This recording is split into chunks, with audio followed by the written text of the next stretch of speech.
Bread pakoda చేసుకున్నాము. శనగపిండి బౌల్లో వేసుకొని కొంచెం బేకింగ్ పౌడర్, కొద్దిగా జీలకర్ర, పసుపు, సాల్ట్ కొద్దిగా,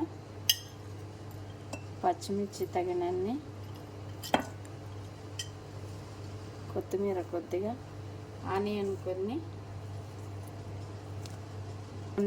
పాలు వేసి కలుపుకున్నాం ఫ్రెండ్స్. టేస్టీగా ఉంటుంది. కట్ చేసుకున్నాం ఫ్రెండ్స్. ఇలా కట్ చేసుకొని ఇక్కడ అన్నీ పెట్టేసి చేసే విధానం చూపిస్తాం ఫ్రెండ్స్.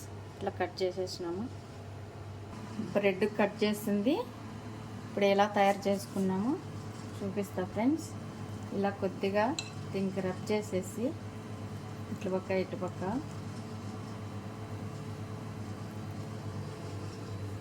నూనెలో వేసుకోవడమే. ఇలా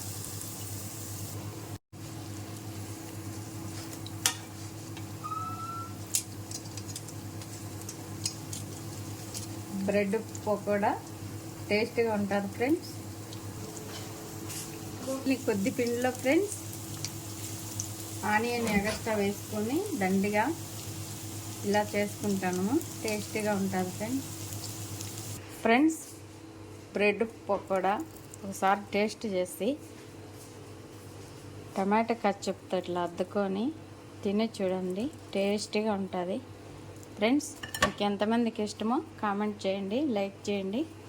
అట్లే ఆనియన్ పకోడా, ఆనియన్ ఎక్కువ వేసి చేసిన ఫ్రెండ్స్.